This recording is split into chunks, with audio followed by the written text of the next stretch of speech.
Social Media Ad-Based Video Outreach by Hiram Rester.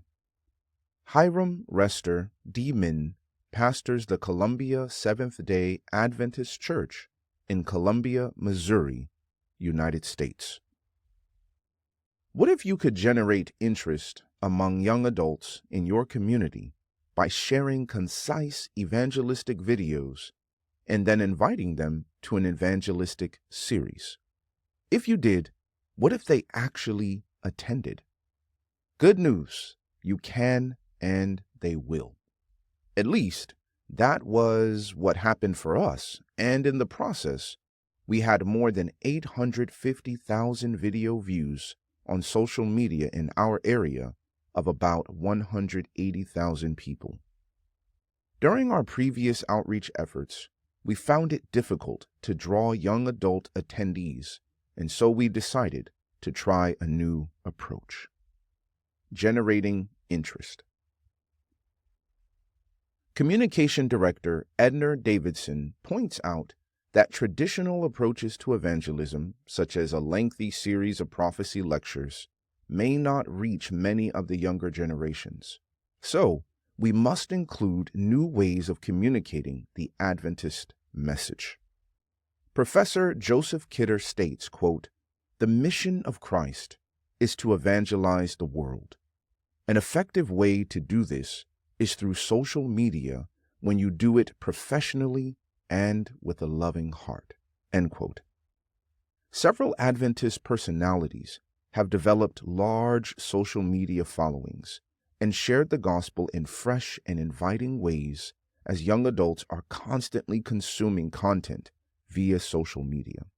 Yet, often those followers are spread across the world, and there are very few for us to work with in our local territory. We wanted to embrace the hope of social media success and develop a plan to generate interest among young adults in our geographical ministry area. Most millennials and Gen Zers are on social media daily and frequently watch concise videos on such platforms. Anyone who uses social media can observe the ever-increasing presence of video. Videos have become the method through which these two generations prefer to learn. When both a written article and a video with the same content get posted on a site, millennials, at a rate of approximately 4-to-1, indicate that their preference is to watch the video rather than read the article. Trends indicate that this is true of Generation Z as well. Furthermore, the duration of videos does matter. Studies have shown that video length affects the viewing percentage and that concise clips have better retention. Designing the project. So we decided to develop brief evangelistic videos and promote them on social media as video ads in our geographical area for a period of several months. Then we would invite viewers to attend a live evangelistic series. We had wanted to experiment with something like this for years, and the need for a Doctor of Ministry project with Andrews University gave us just the reason to go ahead and try it. The project was designed to address the problem of declining evangelistic reach, especially among young adults. First, we filmed 3 short videos and tested them on Instagram, Facebook, TikTok, and YouTube. In most cases, we initially spent $10 per video as ads on the various platforms. The videos did not invite people to anything. In fact, they were short Bible-based messages designed to build familiarity with the viewers. As we learned what videos had the best cost per view and which ones had the greatest retention, we sought to discover what was working best and why. We then made other videos and continually sought to improve. Throughout the course of the project, we filmed and shared 40 concise videos. All were done via smartphones and edited with free editing software. It really is something almost any pastor could do with a bit of experimentation. Or you could recruit a young adult or teenage volunteer in your church to shoot the video for you and edit it. Many of them are already recording and editing short videos all the time with their smartphones. No need to buy any equipment. Video titles included 4 Things God Doesn't Know, a brief gospel presentation, Miracles from Hell, showing that not all miracles originate from God, Number 1 Secret to Victory, the Daily Walk, Revelations Focus, all about Jesus, and Why Has the World Gone Crazy? Signs of the Times. An evaluation. After additional experimentation and spending a few $100s on the videos as paid ads, we focused on Facebook because it generated the best cost per view in our tests. Over a period of 7 months, our church spent $30,883.78 promoting our concise videos locally on Facebook within 20 miles of our church. We had approximately 380,000 through plays. Through plays are 15+ second views on Facebook at an average cost of 8 cents each. About 70,900 individuals watched at least one of the videos on Facebook, and some people viewed multiple videos.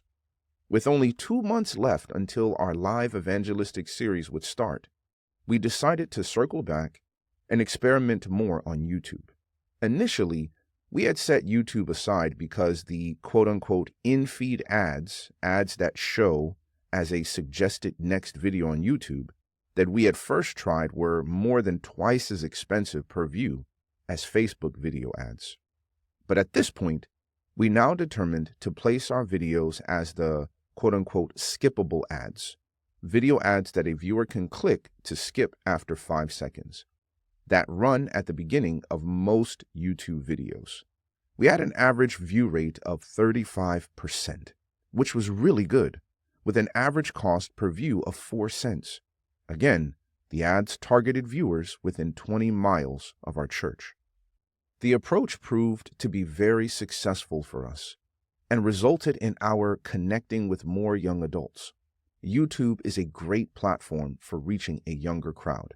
Quote, in May 2022, an online survey in the United States found that 96% of Gen Z users had a YouTube account. In comparison, 87% of millennials were registered on the popular video platform YouTube. End quote. In our YouTube experiment, 27.2% were aged 18 to 24, 28% were 25 to 34, and 19.5% were 35 to 44. So, 74.7% were 18 to 44 years old. Eventually, we spent a total of $17,813.38 on YouTube video ads, with 30+ second views upwards of 486,000 at an average cost of 4 cents each.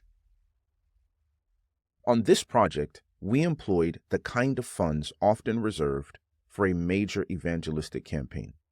The total on video ads was $48,510.54. Between Facebook and YouTube, we had combined total views of about 866,000 within 20 miles of our church. The total number of views exceeded the population in our area by about 5 times. They gave us huge exposure. Live meetings. So then what happened? In the final 2 weeks, we began to invite viewers, again via concise videos run as ads, to attend our live evangelistic meeting in our church school gymnasium. The church also opted to send out handbills. 96 people reserved a total of 211 seats. On opening night, we had 80 guests, including subsequent nights. 111 guests came for at least one night. Upon arrival at the live event, we invited participants to fill out a registration card containing an age and advertising survey. Approximately a third of the attendees did not complete the survey information, which is pretty normal. The data from registration cards revealed the following. 40 indicated they had seen the project videos, 8 marked they had viewed Facebook videos and 32 checked they had viewed videos on YouTube. Of those, 25 came just as a result of the videos. That's right, 25 guests attended our evangelistic series after viewing the videos we shared in our community for several months as paid ads on social media. Of those, 13 were young adults, 7 Gen Z, and 6 millennials. Never before in our 100-plus full message evangelistic meetings have we had any type of advertising draw a group where the majority of adults were under age 40. Our viewership on Facebook was 56% female and 40% male, whereas YouTube, it was 66% male and 34% female. With Facebook, we had to set parameters to include young adults, where Facebook would automatically allocate most of the funds to senior citizens because they are less expensive to reach with Facebook ads. However, with no set parameters on YouTube except 18 plus, 74.7% of attendees were 18 to 44 years of age. Decisions for baptism. Of the 13 people who made a decision for baptism during the last weekend of the evangelistic series, 4 attended from handbills, 4 were from previous church contacts, 1 came in response to Facebook video ads, and 4 attended because of the YouTube video ads. Although handbills and YouTube both produced 4 decisions, we spent less on YouTube, $17,000, than on the handbills, $21,000. Future plans. Going forward, we are planning to experiment with some concise quote-unquote message videos.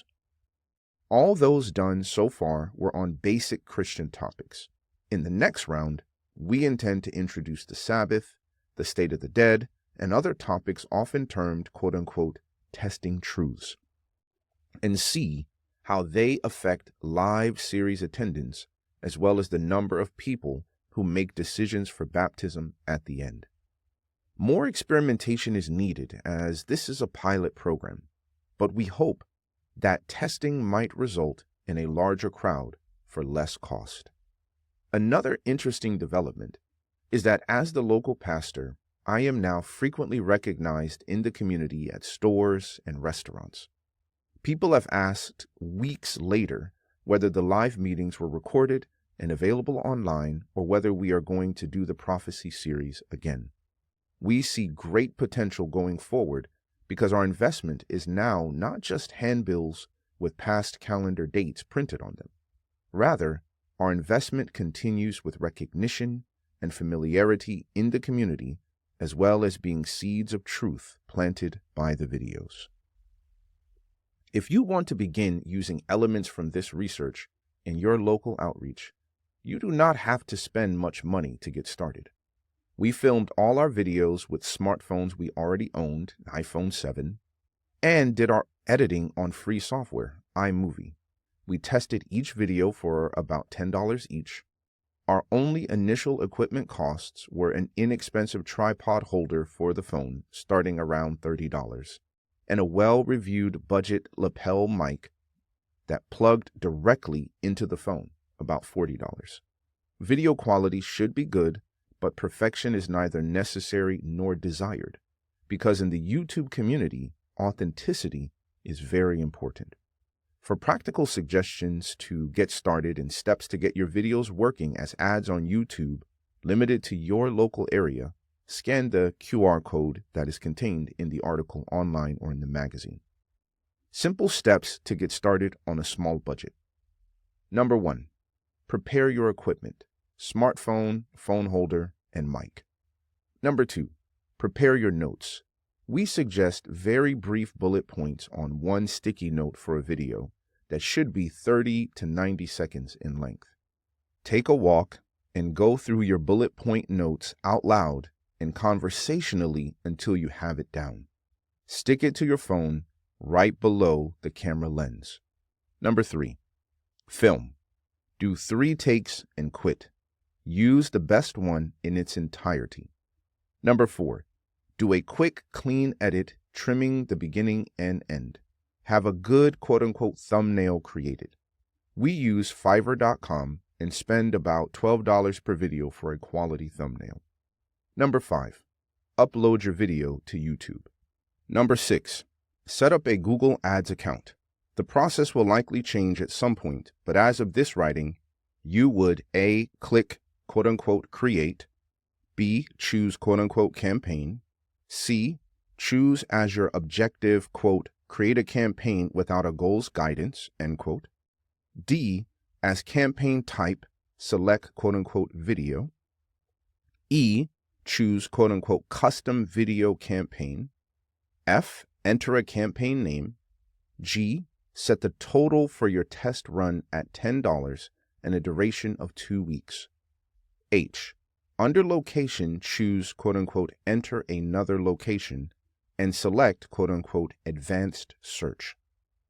I, click radius, make it 10 miles. We made ours 20 miles when advertising with higher funding, and enter the name of your town. J, scroll down and enter the URL for your YouTube video and select quote-unquote skippable in-stream ad. K, for the final URL, use another YouTube video or your website. L, set the maximum CPV bid at $0.05 and then click quote-unquote create campaign. Allow up to 2 days for your ads to start showing. I hope these steps help you move forward with your local evangelism program.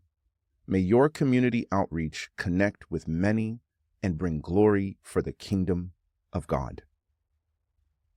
For bibliographical and biblical references on this article, and for much more content for pastors and church leaders, please visit ministrymagazine.org.